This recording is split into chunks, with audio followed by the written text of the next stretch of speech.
No business class flight unless it's 8 hours transit? No worries. This is MC Light compared most awesome tales in this sub. Recently changed jobs and new workplace policy is if you have to be in transit more than 8 hours you get a business class flight. I had to fly from Melbourne to New York and the cheapest quickest business class flight was Melson. Fran, New York. However, the business class flight was denied for the SFNY leg because it was less than 8 hours. No worries, changed the flight to go via Dubai, which means 2 13 hours flights at a much higher costs. And an extra day per diem and a 4 hours visit to the Moët Chandon bar in the Emirates Business Lounge in Dubai.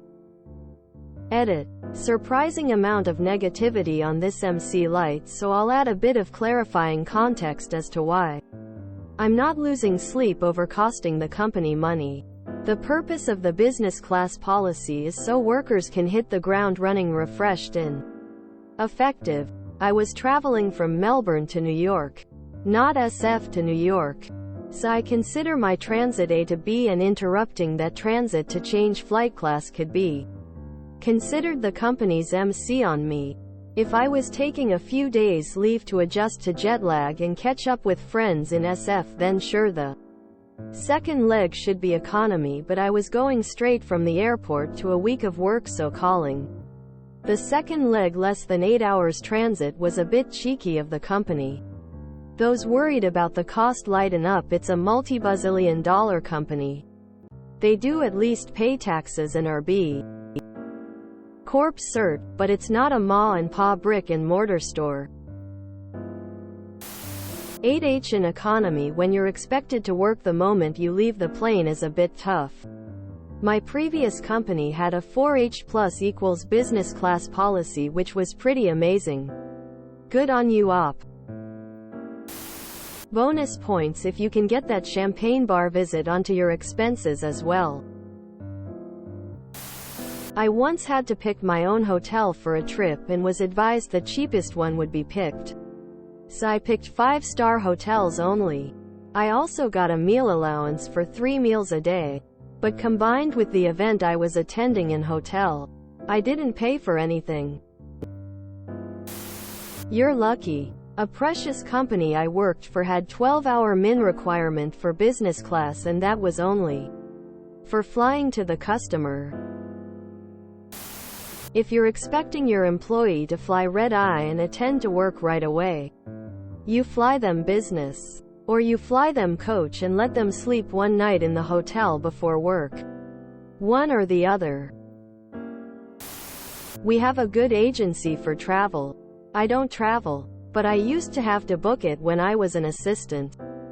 One of our clients required us to use their agency when traveling.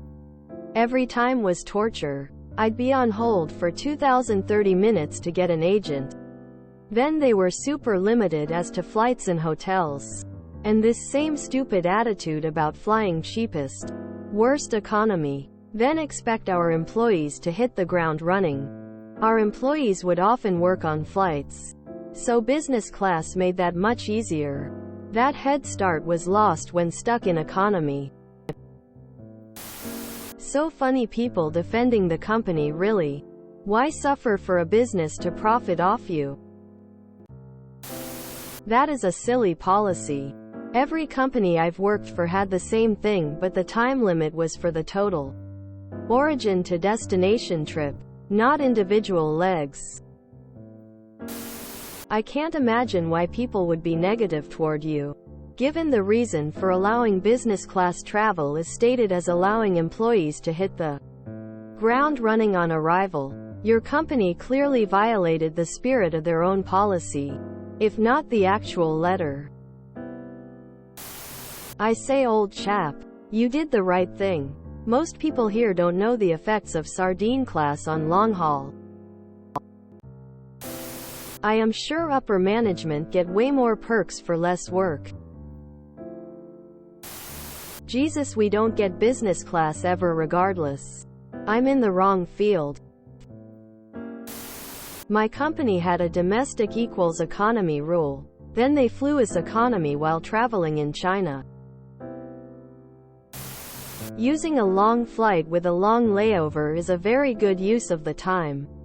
Since you have 34 hours, you will be able to sleep on both flights as well as in the lounge. I recently used Qatar Business Class BKKLHR with a 12-hour and 10-hour layover and arrived at both destinations rested. This was paid for by myself and the service and lounges were spectacularly good. I usually fly economy but was forced to do a 18-hour layover between 7-hour flights and it was much better than a direct flight. Though the long travel times seem a bad idea, they really aren't. This is how employees get forced to use a corporate travel agency that books your flights for you. All big companies must have basic rules on how they run the company.